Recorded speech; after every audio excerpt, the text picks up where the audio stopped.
I'm just gonna wait here for all of you all to get here.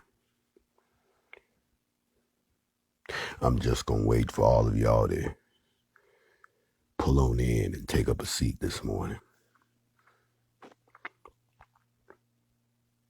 I'm not gonna pick up this sledgehammer that I got right now. Oh no. I'm gonna wait till everybody get on up in here this morning. Grand rising to you. Oh, I'm waiting on y'all. We're gonna wait on a few more folks. Grand rising to all of you. Just a couple more minutes, and while we waiting for everyone else to get in here, let's stop what we're doing. Let's take some time to lift up in your heart of hearts. Give some praise to the Most High. He allowed you to wake up this morning. Some people didn't. He allowed you to still know your name. Some people don't know their names this morning. He allowed you to wake up and be able to still function in this world. Let's stop and give him some praise for that before I even begin this morning. I spent some time with him last night, and I have two things to tell you this morning, and then I am going to cut you loose into the world so that you can begin to see what I am about to share with you. If you are not a regular viewer of the Morning Mental, then I would advise you to leave. This is going to be very, very dangerous to your spectating. This is a no spectation zone.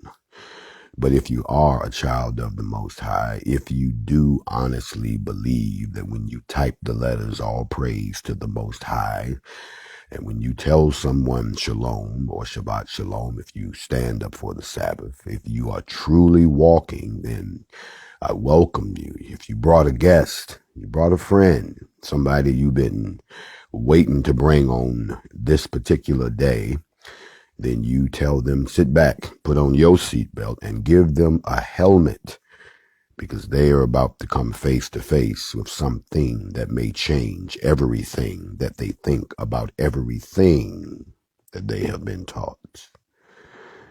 Somebody said, let's go. I've been waiting to eat all morning. They said, I have been thirsting for a real word from our Creator, not from their Creator.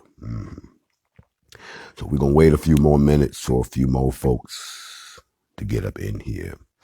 And then what I'm going to do is I am going to open up two doors, and I'm going to let you walk through those doors.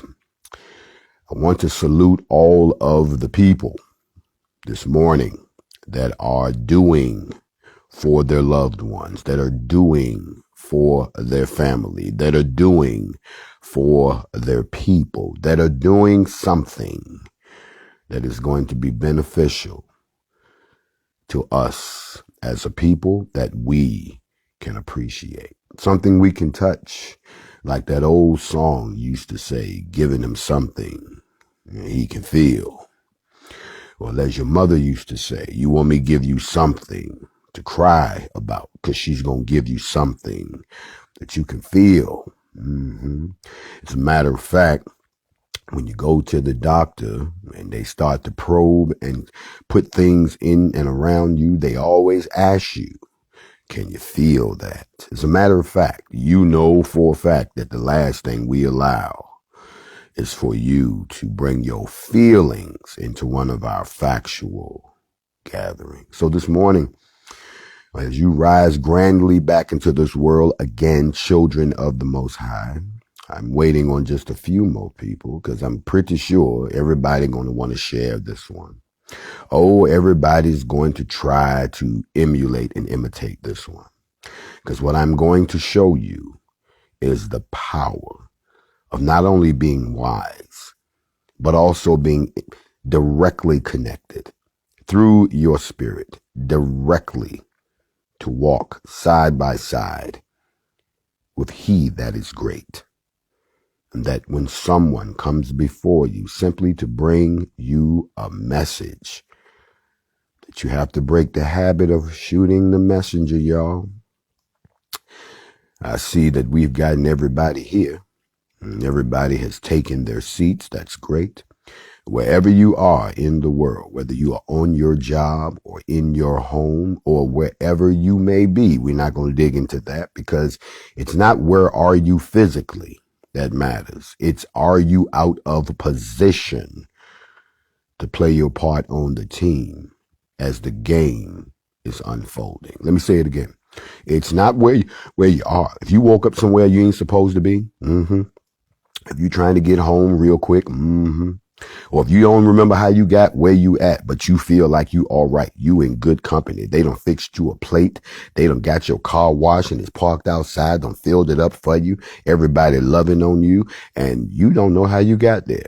You don't know these people, but they love you, so we'll figure it out. It's not where you're at. It's are you out of position to play your part in the game of this life. Let us begin. I'm not going to hold you long. I know y'all got more important pagan things to do than to hang out with he that has been sent to share with you, not to rule you, not to school you because you already have had schooling. It is to share with you a couple of things that you may not be noticing over there in the corner, back there, or what's coming down from above. That's why I'm here. So wherever you are, tuned in to the Morning Mental, the Grandmaster Jay, then I think that you know that the footsteps of the righteous are ordered by Yah. And looking at the numbers, you can see that he is becoming very selective of who he calls. I've heard a lot of people complain about being blocked. I've heard people complain about not getting notifications. I've heard people complain that they didn't get that message, but a lot of other people did. And I know that we like to think that we know what the problem is. Oh, we start running around saying, oh, they hating on us and they blocking on us and they doing all these things to us. But what we never stop to think about is that there's an old saying, what's for you is for you, and you are protected from all things seen and unseen. Give you an example. Have you ever been rushing to get somewhere? No matter what you do, you just can't seem to get out the door. Now I can't find my keys. Did I forget this? Oh, wait a minute. I got to go back for that. Why are you calling me on the phone? You're doing everything that you need to do to get out the door, and you can't get out the door. So then you don't get out the door on time. Matter of fact, you might be late, or you might miss that plane, or the people that you were supposed to hook up with, you don't hook up with them, or you're just not at work on time that day. Something has stopped you from getting to where you broke your neck to get to. And then you find out later that something terrible happened, something tragic. Or if you had been there, you would have been the tragedy. You see, there was a danger that you didn't even see, but you were protected all the same. Why do I say that? Because when you find yourself being blocked, or you think you've been blocked, and then you look and be like, well, I'm not blocked. Or you find out that you didn't get a notification, but everybody else did. Did it ever occur to you that maybe that message was not for you? You good. Or maybe you got some other classes to take in life before you can handle that particular class. So don't always fight so hard to see that which is not being shown to you. There's a reason that it's not being shown to you. It's because maybe it's not meant for you to see. Everything ain't your business. You know what I'm saying? You know, speaking of seeing things, I wanted to start off and bid you all a grand rising. I'm going to hit you in the head with 2 nuggets, and I guarantee you'll understand why the morning mental is so important to me. Because I told you every time I do a morning mental, It is the thoughts that are placed in my mind by the Creator. When I first wake up, I listen to the voice and I simply pass on to you what is said to me. Trust and believe. I don't hear this. I have to go back and listen because I know when I'm not speaking. I know when I'm simply being used. Like you should realize when you're being used. So if you find out somebody waving all around saying, hey, you come over here, do this, and we ain't doing all that. I'd rather be used. You know, I have a camera. If you've never seen one of these before, this is called a P900. It's a Nikon camera. And it's in the Guinness Book of World Records, so at least it was until a few months ago, because it has the ability to do something very special. I want you to pay close attention. When you turn it on, the lens comes out. However, this camera has a very special and unique capability. It has the ability to do this.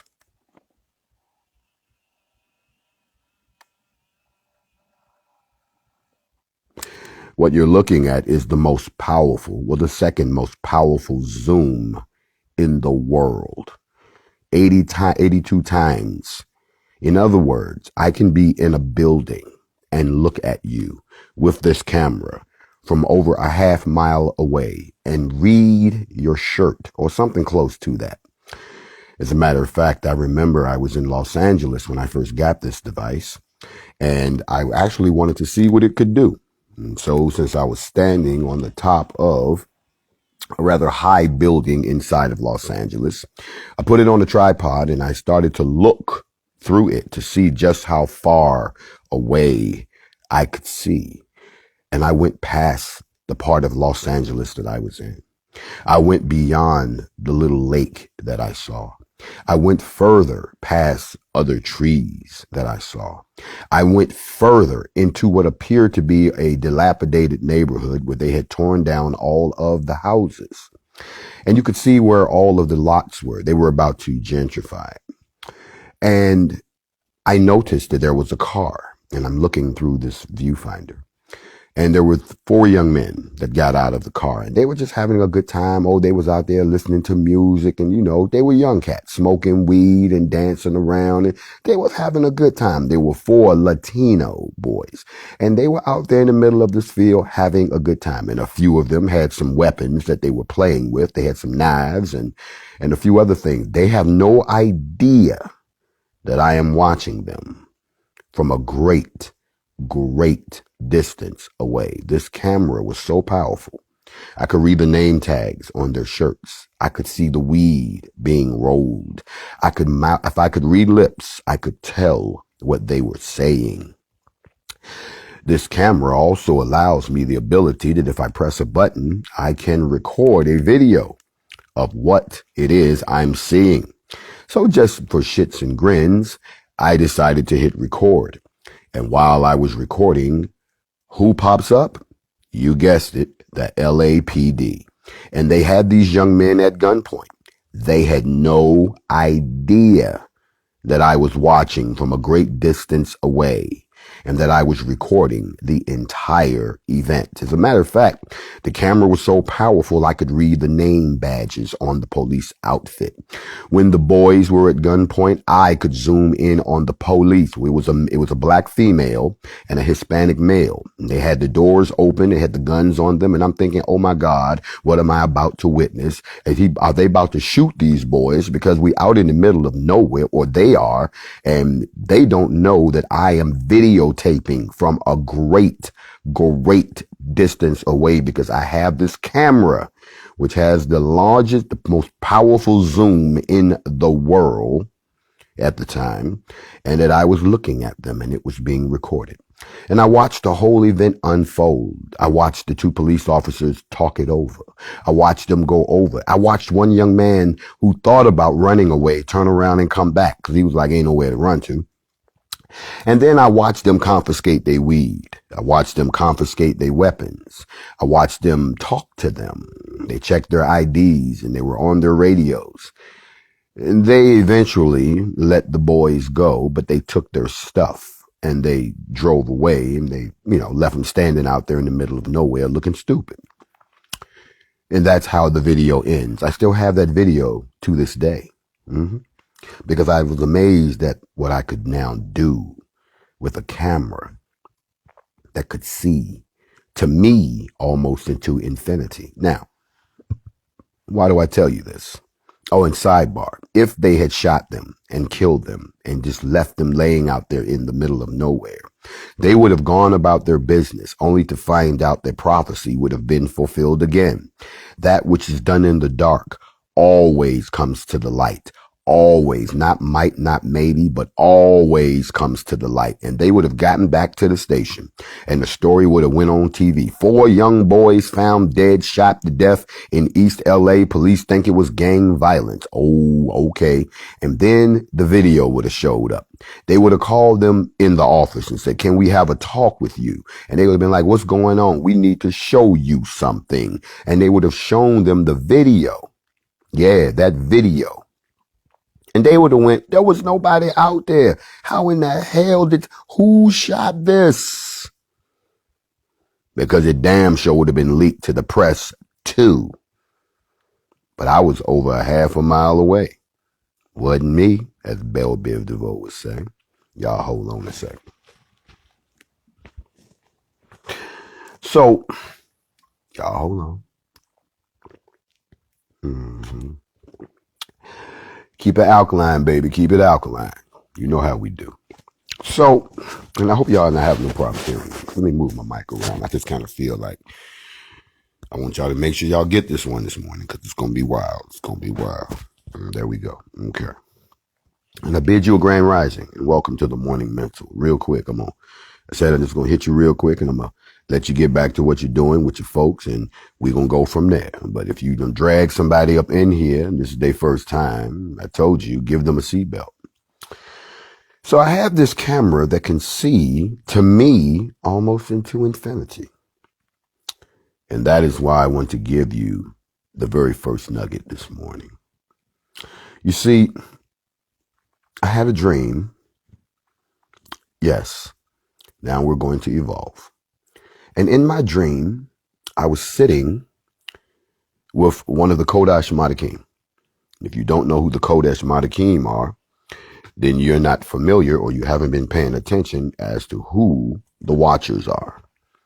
When you hear people say, oh, my guardian angel protected me. Did he really? Did he really protect you? Or was he just doing his job, which is to watch you and to make sure nothing happens to you before your time? So, that being said, I was sitting with one of the Kodesh Madakim in my dream. And we were sitting at a beach together. And he wrote some things in the sand. And I looked at them and I said to myself, I went, well, I don't understand what you're trying to show me. And we sat there for a while and I began to realize that he was teaching me lessons that I would need to function as a visiting soul in the earth realm. I know this is deep for you. I told you we're going to get real deep on you. This ain't milk and this is not milk and cereal. This is steak and eggs. So pay attention. And we were sitting in there and I realized that we were not sitting on the beach anymore. We were now sitting in the desert. And he was drawing in the desert sand and I was still learning my lessons. And when he got done, I looked at him because he said, you are wise. You are wise within your walk. Do you have any questions for me? And we were sitting in the desert and I asked him this question. I said, Yah is one and Yah is three. Mathematically, I said, I don't see how that can work because you see, one can never equal three and three can never equal one. Think about what I just said. I told him, I said, that don't make no sense to me. You know, when you go to the slave master's church, they want to tell you about the Trinity and they want to tell you about, that it's the three, the core of the three is unbreakable. And they keep telling you that. And you're trying to sit there like, I'm confused. How can one be three and three be one? Shouldn't they be three individuals? I'm confused. You lying to me. You want me to believe in let me make sure I got this right. The Trinity, the tri, the three. You want me to believe in the Father, the Holy Ghost, and the Spirit. And you want me to believe? I'm confused. So I don't see how 3 could equal 1. The Kodesh, who are the watchers, who are the soldiers of the Most High, of which are assigned to be your guide and protectors in the earth realm. He looked at me and he said, and I wanted to make sure that I had him at a disadvantage because he had been teaching me. So I took the stick and I started writing numbers in the sand just to prove my point. I said, let me show you something. Y'all stay with me. I said 1 plus 1 plus 1 equals 3, not 1. And the Kodesh looked at me in my dream and he said, and if it was divided by 3?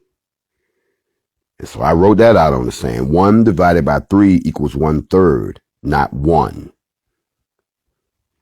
He said, you're right. It doesn't work. How could it? I said, I guess it can't. So should I forget about trying to use that equation?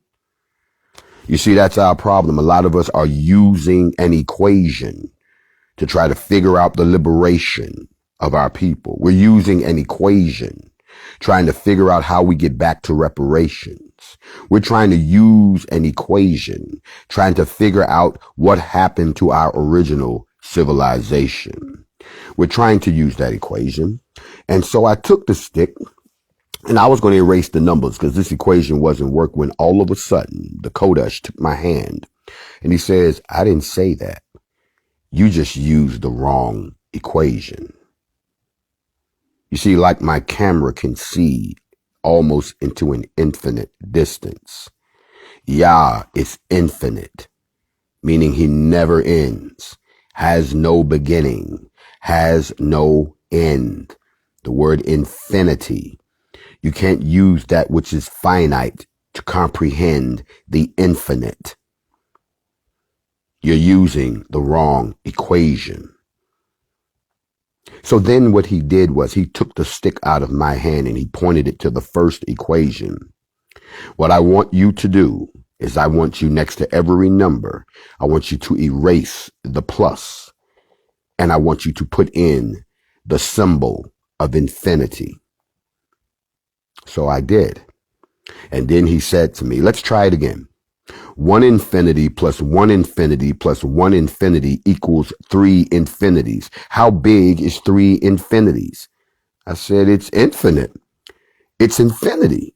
3 infinities equals 1 infinity. So 3 infinities equals 1. And then he pointed the stick to the second equation and he did the same thing. And he again inserted this symbol of infinity. 1 infinity divided by 3 infinities, 1/3 of infinity. What is 1/3 of infinity? 1/3 of infinity is infinity. When you speak of Yah, you speak of the infinite. 1 infinity does equal 3 infinities. You can never, ever, in the infinite, decide to divide with the finite. You're still missing the message. I got to break this down to y'all. You never fit the infinite inside the finite, and you can never fit Yah inside your understanding. If you could, then he wouldn't be Yah. And then your understanding would be God. But God, by definition, must be greater than your understanding. And this is what sets you free. You don't have to figure out Yah. But there is a way that the finite can understand the infinite. How, I asked, how, you ask, can I, a finite being, understand an infinite being? It's very, very simple. And it's what separates those of you all who are believers in the Most High from those of y'all who just showed up here because you want to be a member of a black militia. You have to believe. That is how.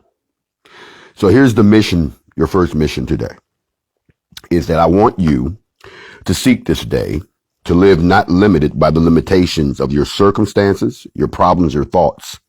Y'all all right? And your ways. Live by faith and live beyond them. That is a pearl of wisdom that I have given you. Now, It's going to be some folks. They're choking on that right about now because no one's ever broken that down to them before. No, they haven't. But I'm giving you that one this morning because there's another situation that's going on that a lot of you all are trying to work your way around.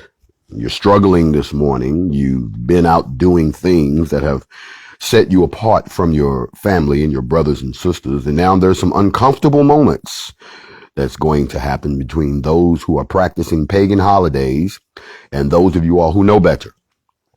Yes, there are those of you all that's going to be sitting there trying to understand, why am I with these people? Can I help everybody out on both sides of the coin? Okay. So in the second dream, because I have multiple, I'm sitting by a fire and it's at night.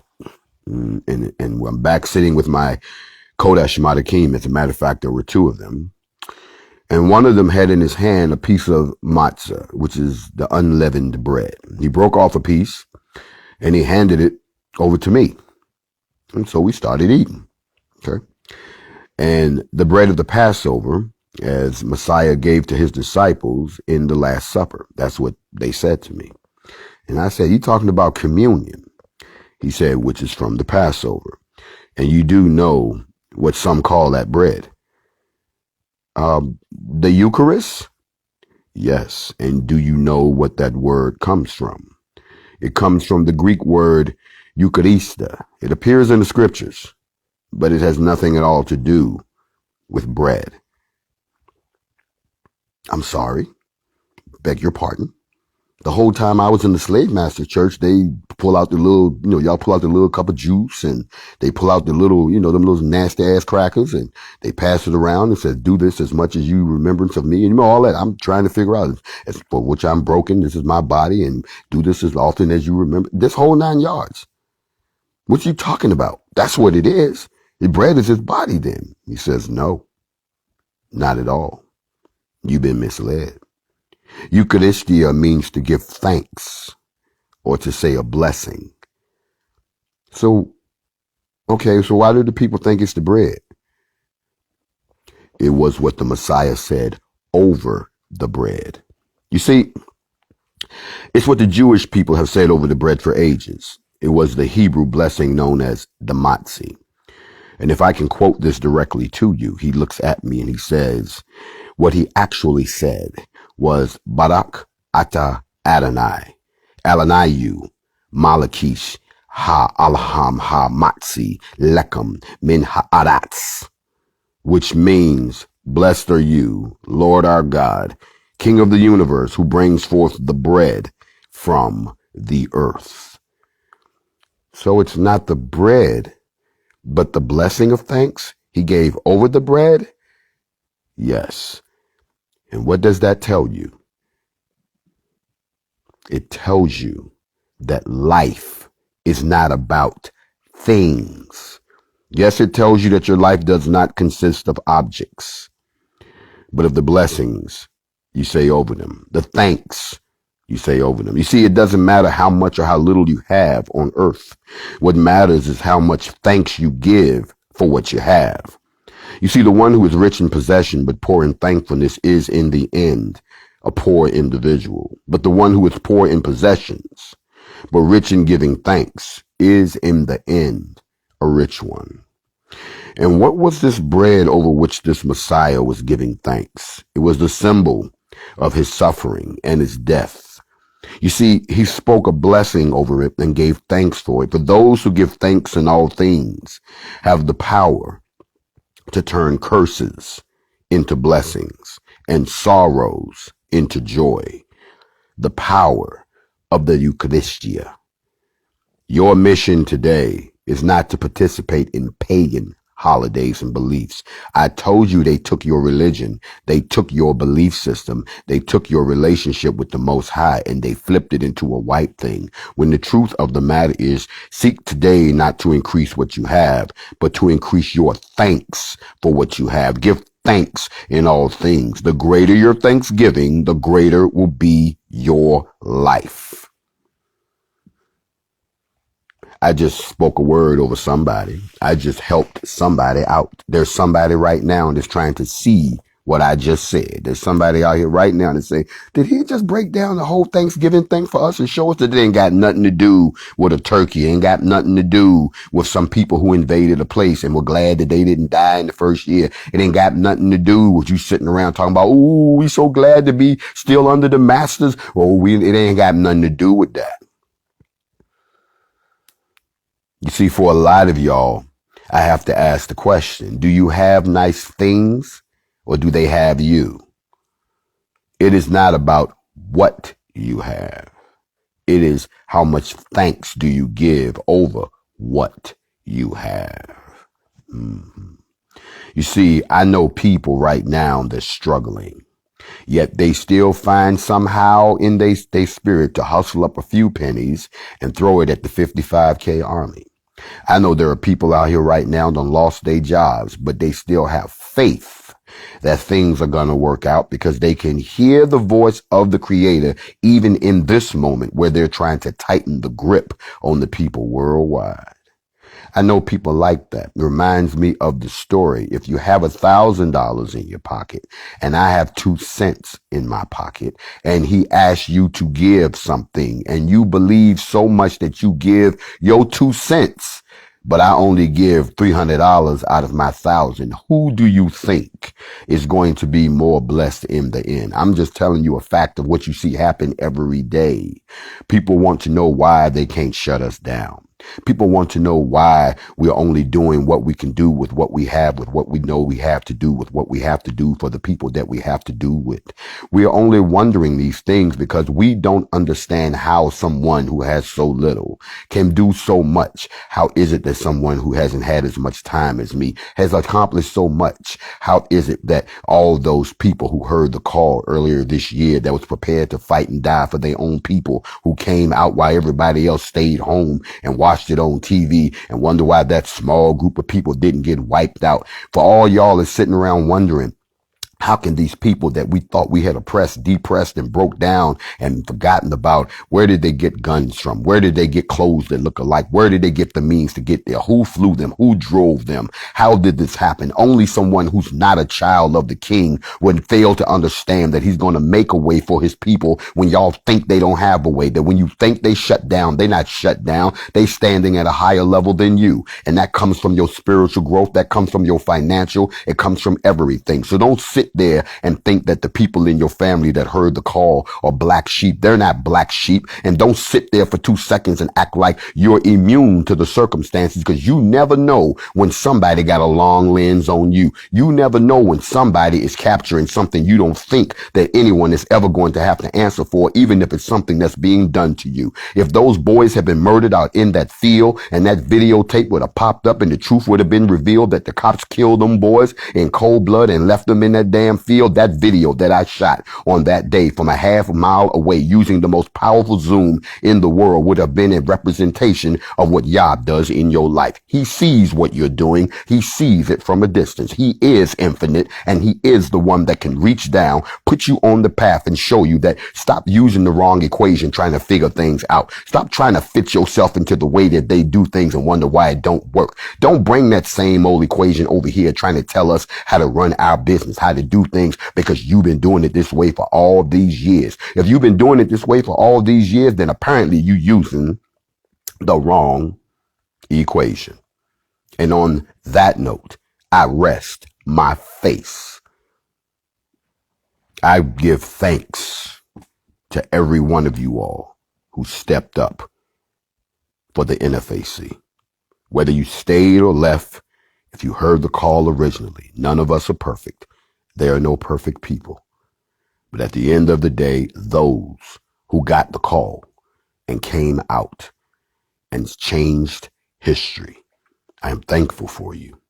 For all of the young children who says, ooh, mommy, They go to Soldier Man, Ooh Mommy. It's the Black Army. For all the young men that says, you know what, I did want to be a drug dealer and a no good, this, that, and the third. But after what I've seen these black men and women do, that's what I want to do. I want to fight for my race, for all of the elder seniors that's been sitting there thinking, I'm going to leave this world and my people never grew a spine again, that we have given restored hope and given them peace of mind, peace in the heart, peace in the spirit to go on to glory, knowing that there's going to be some noise going on. When they show up at the gates, they're going to be letting them in like, we've been waiting on you. Come on in.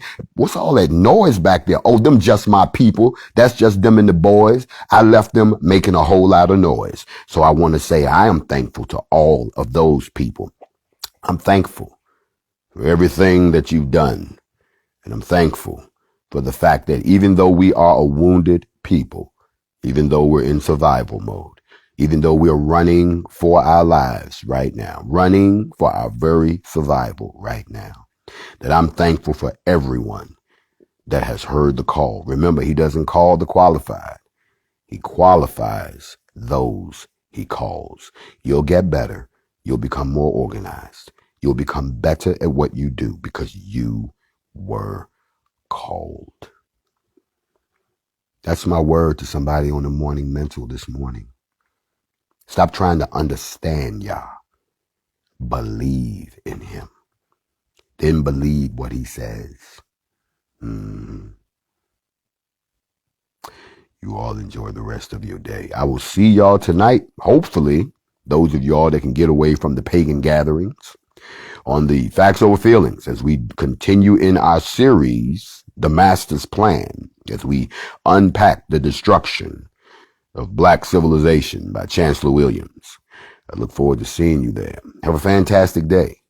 And remember, this is just the morning mental. You ain't got to believe, but you got to do something. Shalom.